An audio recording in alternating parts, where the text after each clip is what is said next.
शिवसेना विवाद पर supreme court की संवैधानिक बेंच ने अपना फैसला सुना दिया। चीफ जस्टिस डीवाई चंद्रचूड़ की अध्यक्षता वाली बेंच ने महाराष्ट्र की एकनाथ शिंदे सरकार को हटाने से इनकार कर दिया। हालांकि कोर्ट ने महाराष्ट्र के तत्कालीन राज्यपाल भगत सिंह कोश्यारी को आड़े हाथों लिया। कोर्ट ने कहा कि राज्यपाल ने फ्लोर टेस्ट का जो फैसला किया था वो गलत था। सुप्रीम कोर्ट ने कहा कि फ्लोर टेस्ट बुलाने के लिए राज्यपाल के पास कोई पुख्ता आधार नहीं था।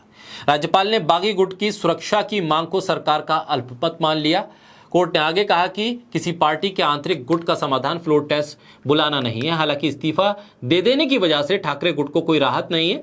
सर्वोच्च न्यायालय ने कहा कि अगर फ्लोर टेस्ट में जाते तो हम बहाल कर देते। कोर्ट के फैसले के बाद शिवसेना के मुखपत्र सामना में chief justice of India DY Chandrachud की जमकर तारीफ की गई है। बोलता हिंदुस्तान पर मैं हूं आपके साथ मिर्जा शाकिर अली बेग। महाराष्ट्र के राजनीतिक संकट पर सुप्रीम कोर्ट के फैसले के बाद शिवसेना ने chief justice of India DY Chandrachud की तारीफों के पुल बांधे हैं। शिवसेना के मुखपत्र सामना में छपे संपादकीय में उनके फैसले के आधार पर कहा है कि न्याय मरा नहीं है। संपादकीय में शिवसेना ने एकनाथ शिंदे और उनकी सरकार को अवैध बताते हुए कहा कि बागी गुट का पार्टी के मूल पर अधिकार नहीं होता। सामना के अंक में छपे संपादकीय में सीजीआई को लेकर लिखा गया, मुख्य न्यायाधीश चंद्रचूड़ का ऋण लोकतंत्र संसदीय व्यवस्था नहीं भुला पाएगी। राजनीतिज्ञों द्वारा की गई बेईमानी पर उनकी टिप्पणी सख्त है। वो दबाव के आगे नहीं झुके। सरकारें आएंगी और जाएंगी, राजनीतिक उतार चढ़ाव आते रहेंगे, लेकिन देश के संविधान और न्याय व्यवस्था में अभी भी चंद्रचूड़ हैं।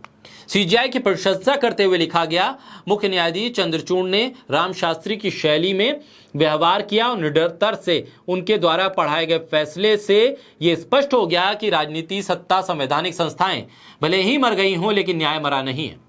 संपादकीय में लिखा गया है कि सुप्रीम कोर्ट के फैसले ने दिखा दिया कि न्याय मरा नहीं है।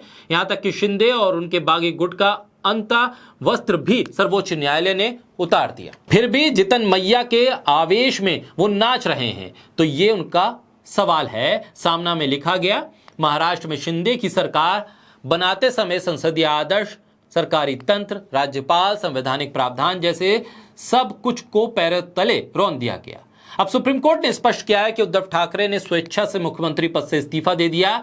अगर उन्होंने इस्तीफा नहीं दिया होता तो उन्हें मुख्यमंत्री के पद पर बहाल करना संभव होता। ये बात देश के सर्वोच्च न्यायालय ने कही है। इसका मतलब आज के मुख्यमंत्री और उनकी सरकार अवैध करार दी गई है और इस बारे में सरकार को लेकर शिवसेना साफ तौर पर कह रही है कि अब मोरल ग्राउंड पर ही सही शिंदे को इस्तीफा दे देना चाहिए। हालांकि सुप्रीम कोर्ट के फैसले के कई मायने निकाले जा रहे हैं, लेकिन इस फैसले के आने के बाद उद्धव गुट को एक बड़ा मोरल सपोर्ट मिला है।